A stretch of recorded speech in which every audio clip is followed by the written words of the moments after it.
अमेरिकी खुफिया agency CIA जानती है दुनिया कब तबाह होगी। 1966 में एक वैज्ञानिक ने रिलीज की थी एक ऐसी बुक जिसमें लिखा था दुनिया का अंत, लेकिन अमेरिकी खुफिया एजेंसी CIA ने उसे दुनिया की नज़रों से छुपा लिया। किसी को कानों कान खबर भी नहीं हुआ उस वैज्ञानिक ने किताब में क्या लिखा है। CIA ने इसे क्लासिफाई कर दिया, गुप्त जानकारी बताकर उसे अपने पास रखा। 2013 में CIA ने 57 पेजेस को डीक्लासिफाई कर दिया। इस 57 पेजेस में जो लिखा था उसे जानकर दुनिया हैरान हो गई। दोस्तों, इसमें लिखा था दुनिया का अंत कैसे होगी, ये प्रेजेंट सिविलाइजेशंस, अभी की वर्तमान सभ्यता खत्म। इसमें लिखा है कि मात्र 4 घंटों में सब बदल जाएगा, मात्र एक दिन में दुनिया खत्म हो जाएगी। मगर आज तक भी CIA ने बहुत कुछ छुपा कर रखा है। एक 284 पेजेस की मैन्युस्क्रिप्ट है जिसमें से केवल 57 पेजेस को ही दुनिया के सामने रखा गया है, और ये 57 पेजेस भी सैनिटाइज है, यानी इंटेंडेड इंफॉर्मेशन ही देखी जा सकती है। यानी कि अथॉरिटीज जिस चीज को डीक्लासिफाई करना चाहती उसी पार्ट को डीक्लासिफाई किया गया है, और जो इम्पोर्टेंट पार्ट है उसे हटा दिया गया है। बहुत से टेस्ट को हाइड किया गया है। 60 साल तक CIA ने इस किताब की दुनिया को भनक तक नहीं लगने दिया। ऐसा क्या लिखा है इन 57 पन्नों पर? क्यों इसे 60 साल तक छुपा कर रखा गया, और आखिर क्यों आज तक CIA ने इस किताब का बाकी हिस्सा छुपा कर रखा हुआ है? दोस्तों, आपको बता दें इस किताब में लिखी गई बातें इतनी एक्यूरेट और इतनी लॉजिक के साथ लिखी गई है जिन्हें झुठला पाना मुश्किल है। ये कोई आम भविष्यवाणी नहीं बल्कि रियलिटी ऑफ अर्थ है, बल्कि सच्चाई है। चलिए आपको बताती है कौन सी है ये किताब और क्या बतलाती है दुनिया के अंत के बारे में। मगर उससे पहले दोस्तों, मेरे चैनल में आप नए हैं तो चैनल को सब्सक्राइब करके बेल आइकन को ऑन कर दीजिएगा। धन्यवाद। Doctor Chang Thomas Homer McDonald dollar engineer साथ ही साथ रिसर्चर भी थे। उन्होंने 1966 में ये बुक रिलीज की और इसका नाम है द एडम एंड ईव। नाम सुनने से लगता है कि कोई लव स्टोरी होगी, लेकिन ये लव स्टोरी नहीं, हॉरर स्टोरी है जो बताती है जिस सिविलाइजेशन में हम जी रहे हैं वो कोई इकलौती या पहली सिविलाइजेशन नहीं है। पहले भी ऐसी सिविलाइजेशन, ऐसी सभ्यताएं इस पृथ्वी पर रह चुकी है जिनका एक भयानक अंत हुआ। एक बहुत विकट विपदा के वजह से जब अर्थ के पोल शिफ्ट हो गए और दुनिया में तबाही मच गई, पूरी दुनिया में सभी प्राणी खत्म हो गए और फिर अगली सभ्यता ने शुरू से शुरुआत की। ऐसी सभ्यता आती रही। आज जिस ह्यूमन सिविलाइजेशन में हम जी रहे हैं वो 6ठी सिविलाइजेशन है और इसका अंत भी उतना ही भयानक होगा।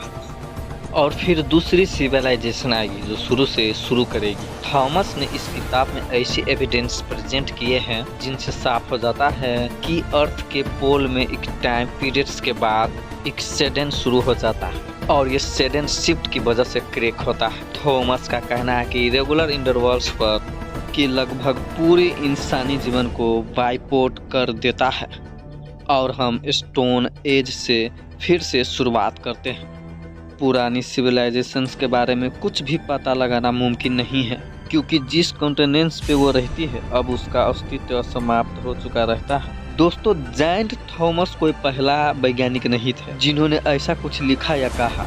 1958 में भी चार्ल्स हैपगुड ने भी पृथ्वी के शिफ्टिंग क्रस्ट के बारे में लिखा था। उनकी थ्योरी का नाम था अर्थ क्रस्टल डिस्प्लेसमेंट हाइपोथेसिस। इस थ्योरी के अनुसार पृथ्वी कभी कभी बहुत ज़्यादा तेजी से घूमती है, इस वजह से कॉन्टिनेंट्स रीअरेंज हो जाती है। ज़्यादातर लोगों ने इनकी आइडियाज को सही नहीं माने, लेकिन कुछ लोग ऐसे थे जिन्हें हैपगुड के बात पर यकीन था, जैसे अल्बर्ट आइंस्टाइन। जी हाँ, अल्बर्ट आइंस्टाइन के बातों पर यकीन करते थे। और आज जब साइंस और टेक्नोलॉजी इतनी डेवलप्ड है तो सभी ये जानते हैं कि कॉन्टिनेंट्स सच में मूव करते हैं और आपस में बार बार कोलाइड भी करते हैं, टकरा जाते हैं, बार बार एक दूसरे से अलग थलग हो जाते हैं। हमें ये भी मालूम है कि आज जो 7 कॉन्टिनेंट्स हैं, वो कभी पेंजिया नाम का एक सिंगल कॉन्टिनेंट था, एक बड़ा भूमि का टुकड़ा जो कोबाल्ट होने के बाद अलग अलग हो गया। उससे पहले गोंडवाना था जो 400 मिलियन साल एग्जिस्टेंस में था। उससे पहले पेनोसिया, रोटिनिया, कोलंबिया, अंटार्कटिका, केनोरलाइन, यूआर और वालवारा, ये सब सुपर कॉन्टिनेंट समय के साथ टकराए, टूटे और जुड़कर नए कॉन्टिनेंट से लेकर सुपर कॉन्टिनेंट्स में बदल गए। हैपगुड के अनुसार 11,600 साल पहले लगभग 48 डिग्री का शिफ्ट हुआ था अर्थ के पोल्स में। हमें ये तो पता है। एक लंबे समय तक धीरे धीरे पोल शिफ्ट हो जाता है और एक लंबे समय तक पृथ्वी के नीचे से होने वाली मूवमेंट की वजह से कॉन्टिनेंट्स अलग थलग हो जाता है, एक दूसरे से बहुत दूर हो जाता है। लेकिन सैंट थॉमस का कहना है कि पोलर शिफ्ट मात्र एक दिन में होता है और उस वक्त क्या होता है वो भी इस किताब में लिखा है। वो लिखते हैं कि कितनी धीमी गड़गड़ाहट जो सुनाई भी न दे, उससे शुरुआत होगी और वो बदल जाएगी भयानक गर्जनाहट में और तब भूकंप शुरू होगा। ये ऐसा भूकंप होगा जो आज तक कभी नहीं आया। कैलिफोर्निया में माउंटेन्स हिलने लगेंगे, लहरें पीछे की ओर जाने लगेगा, बांध से ऊपर होकर पानी गुजरने लगेगा और सब कुछ बहाकर ले जाने लगेगा। हवा असहनीय आवाज के साथ बड़ा तूफान लेकर आएगा। दोस्तों, शहरों में पानी घुस जाएगा, घरों के ऊपर से होकर पानी गुजरने लगेगा। पूरे सृष्टि पर हवा 1000 किलोमीटर रफ्तार की तेजी से आना शुरू कर देगा। आज पृथ्वी भी हजारों मील प्रति घंटे की रफ्तार से घूमती है, लेकिन ये सब कुछ एक साथ घूमता है, एक सिंक में, एक तालमेल में, इसलिए हमें कभी भी महसूस नहीं होता। लेकिन थॉमस का कहना है कि अर्थ का पोल जब शिफ्ट होता है तब पानी और हवा सेम स्पीड से घूमती है पर भूमि रुक जाती है, लैंड मार्क्स घूमना बंद हो जाता है। थॉमस का कहना है कि इसलिए आग की लपटें भूमि से निकलेगी और ये तबाही पृथ्वी पर रहने वाली सभी प्रजाति को खत्म कर देगी। दोस्तों, आप लोग खुद सोचिए कि एक कार फुल स्पीड से जा रही हो और उसकी पहिए अचानक से रुक जाए तो क्या हो सकती है, कितने चिथड़े उड़ सकते हैं उस कार के। तो जब हजारों मील प्रति घंटे की रफ्तार से घूम रही है पृथ्वी अचानक से रुक जाए तो क्या हो सकती है। लोग ऐसे उड़ जाएंगे कि जैसे वो कोई फूड प्रोसेसिंग मशीन में हो। करोड़ों लोग एक झटके में ही मर जाएंगे। लेकिन इस विनाशकाली समय में जो कोई भी बच जाएंगे वो असल में बदकिस्मत होंगे। वो इस विनाश को अपने आंखों से देख पाएंगे। कुछ लोग आग में जलकर जमीन के हजारों मील नीचे दब जाएंगे। थॉमस का कहना है कि सिर्फ इंसान ही नहीं बल्कि पृथ्वी पर रह रहे हर एक वस्तु 4 घंटे के अंदर फ्रोजन हेल में बदल जाएगी, एक बर्फीले नर्क में। जब पृथ्वी मूव करना बंद कर देगी तो एक साइड सूरज की ओर होगी और एक साइड उसकी विपरीत, एक साइड बिल्कुल गर्म और एक साइड ठंडी। ये आवेश 6 दिन तक बिल्कुल ऐसा ही चलता रहेगा। उसके बाद ओशन सेटल होने लगेंगे, यानी कि समुद्र में जो उथल पुथल हुई थी वो शांत होने लगेंगे। भारत के पूर्व में बे ऑफ बंगाल बेसन है वो अब नॉर्थ में होगी और पैसिफिक ओशन जो पश्चिम में वो अब साउथ पोल में होगा। थॉमस के अनुसार अर्थ के एक्सेस में 90 डिग्री का शिफ्ट होगा।